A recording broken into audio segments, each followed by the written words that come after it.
Here are 4 secrets of the richest pastor in the world and how he made his fortune. We are going to take each of the secrets and analyze them critically from a neutral and non-biased perspective. So, full warning, if you're one of those people who just believe that if a preacher can afford to make a living and then some more, they must be doing something wrong or they are fake, then you're probably too poor or too broke to watch this video. But if you can keep an open mind and seriously think through each of the secrets, then you're going to learn a lot from this video. So let's get started. Bishop David Oyedepo, the founder and senior pastor of Living Faith Church, also known as Winners Chapel International, has been acclaimed as the richest pastor in the world, with Forbes estimating his net worth to be something around $150 million, which is somewhat of an insult, as we're going to see when we analyze the 4 secrets here. Secret number 1, Dr. Oyedepo has written over 110 books, over 10 million copies in print sold worldwide, not counting digital versions. With all books printed in-house by the church's printing agency, Dominion Publishing House, you can imagine how much that saves in royalties. On average, that's 5 times at least more royalties being retained by an author compared to the average author using a commercial publishing house. So that's about 50% royalty per book compared to the average 15% that authors get when they use some of the big publishing names out there. So if you do the math, with the average price of a book being $15, a 50% royalty rate will be $7.5 times 10 million copies. So that is $75 million.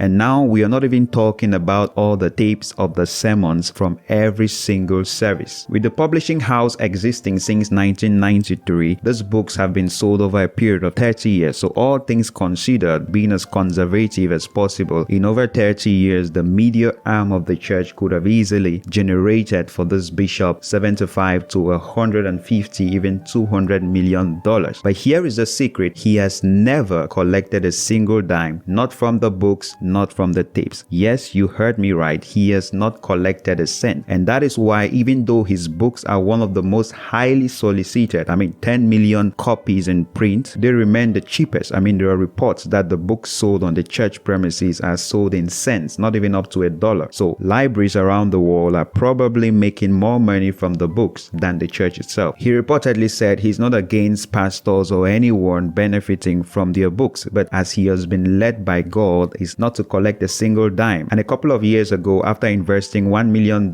into bigger printing equipment, the church began printing Bibles in different languages to be distributed for free across Africa. I don't know about you, and this video is not to make a case for this pastor or any pastor out there, but if I see someone who has the opportunity to make $200 million from their technically work, because 10 million readers didn't just pick his book over other books out there simply because they like the shape of his head. No, but because some work must have been put into that material to make it that valuable. So if I see that kind of person, I want to pay attention to understand why are they doing what they're doing instead of just making general assumptions. 1 John 4 verse 1 tells us, "Beloved, believe not every spirit, but try the spirits whether they are of God, because many false prophets are gone into the world." Try the spirit means test the spirit. So technically we are instructed to test every spirit. But what do we do today? We doubt every spirit. There is a difference. To test means you want to see if they are doing the right thing, not just assuming based on what everyone else has told you. But today we simply doubt every spirit. But that's not scriptural. Secret number 2, Bishop David Oyedepo has founded 2 world-class universities. And I use that phrase world-class very carefully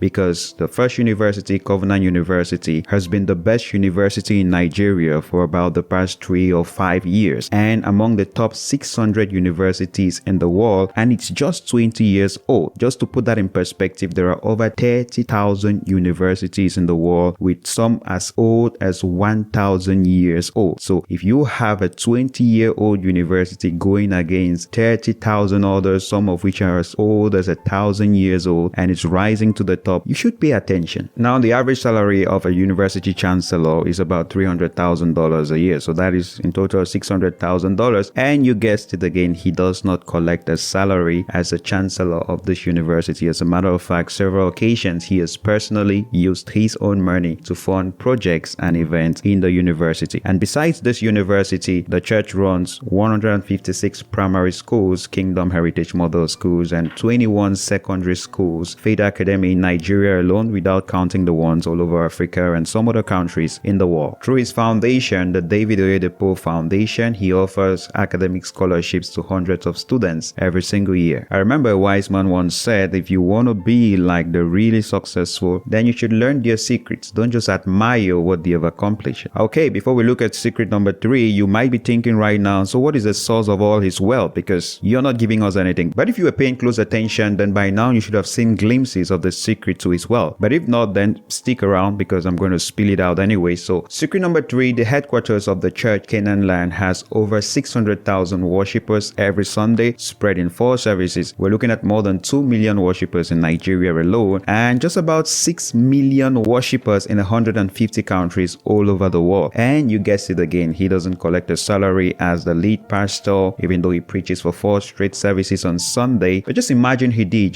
every Sunday, every believer just giving you $1. That is $6 million a week. That's crazy. But investigation into the structure of the church shows that the pastors, not even just at the headquarters, but all the branches all over the world, have no direct contact with the church finances. Not the tithes. It's not the cases where you bring your tithes and you give to the pastor. No, it's an organization of its own. That's why I guess they call it a commission. So it runs itself and they just happen to be servants under that commission. And of course, the general pastors have their salaries and they're reportedly one of the best paid pastors in the world. And yet he doesn't collect a salary. And we're not talking now, because sometimes people listen to these things and think it's normal. When you've gotten to a point where you no longer need the salary, you don't collect it again. No, he talks about God instructing him right from the beginning. This is how we will work together. If you want me to, I won't say the word now because we're going to look at it in secret number 4. Then you would have to obey the instructions. You won't collect a salary here. You won't do this. Even your salary that you collect from the teaching job, you have to invest it for the church to move forward. And this is way back in the early 1980s. And finally, secret number 4, what we've all been waiting for, the source of all his wealth. In his own words, Matthew 6:33, the blessings of the Lord. I know, before you say what? That's nonsense, especially for people who are not spiritual enough to understand what exactly are the blessings of the Lord. Allow me paint this picture for you to understand. So in 2015, Bishop David Oyedepo and his church launched a building project for a 100,000-seater auditorium complex, meaning it's not just the church edifice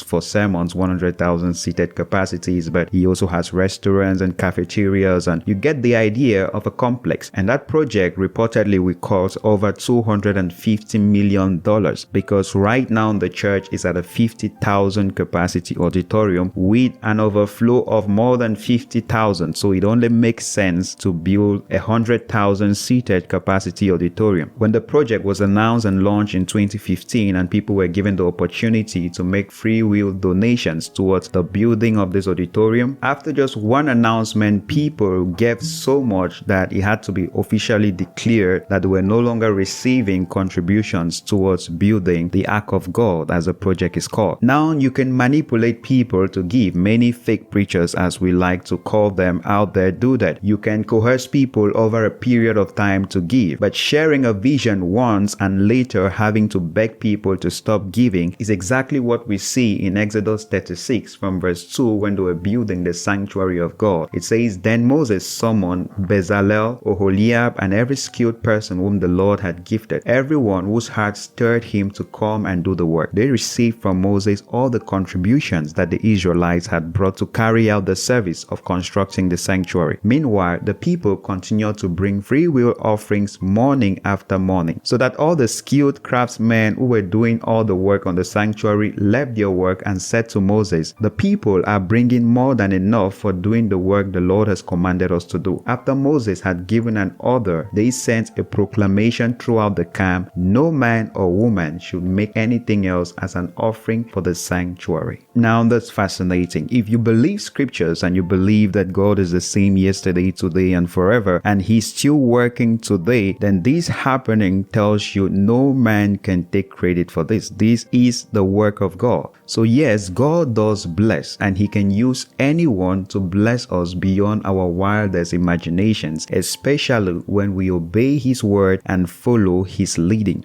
The Living Faith Church has operated over 5 private jets over the past 29 years. Of course, not concurrently. They depreciate and then a new one is gotten and so on and so forth. And if you think about it, if God tells you to give him your $75 million and a jet is $75 million, I don't think if you need a jet, you're going to lack that, because God is not out to exploit people. And that's how the blessings of the Lord work when he talks about us seeking first his interest and his kingdom, and all things that we need will be granted to us. So imagine the number of people who have been blessed by a book or a tape from this minister and have purpose in their heart that they are going to bless him in return with a seed or an offering or anything of that sort, and you begin to get the picture. So what's the secret that we learn here is a dedication to follow the Lord's leading and directions, because therein lie his blessings. So what other lesson or secret have you learned from Bishop David Oyedepo? Please share that in the comments below. If you enjoyed the video, please give it a thumbs up and subscribe. Hit that bell if you're new to this channel. A big shout out to our patrons for helping us create content like this. You too can support this channel. The link is down below. So thank you so much for watching. I'll be seeing you in the next video. I'm Bodas Jumesi. Stay blessed.